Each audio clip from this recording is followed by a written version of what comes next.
सुनबाई, तुझा भाऊ येणार आहे का आज? हा येणार आहे. मग एक काम कर, याच्यातले ना जुने झालेले कपडे तुझ्या नवऱ्याचे देऊन टाक त्याला. काय दरवेळेस आल्यावर तोय ना निसता तो एकच शर्ट घालून येतो. ते हे कपडे बी फेकून देण्यापेक्षा तो तरी वापरीन.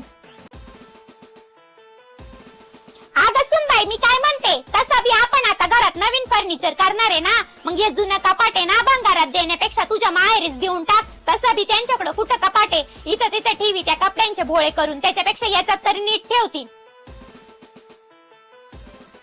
काय ग, निघली का माहेरी जायला? ते ना फ्रीज वर मिठाईचे बॉक्स ठेवलेले ना, रक्षाबंधनला आणले होते ते इथं काय त्याला कुणी तोंड नाही लावलं. तू जाताना नाही ना माहेरी घेऊन जाय, तिथं तरी सगळे आवडीने खातील. त्यांना तरी कधी भेटणार आहे एवढ्या महागाची मिठाई खायला? अगं आई, काय ग सकाळच्या धरणं तुझं ऐकू राहिले, नक्की काय चाललंय तुझा? वहिनीच्या घरी ती शिळी झालेली मिठाई द्यायचं काय म्हणती, तिच्या भावाला जुने कपडे द्यायचं काय म्हणती, आपलं जुनं कपाट द्यायचं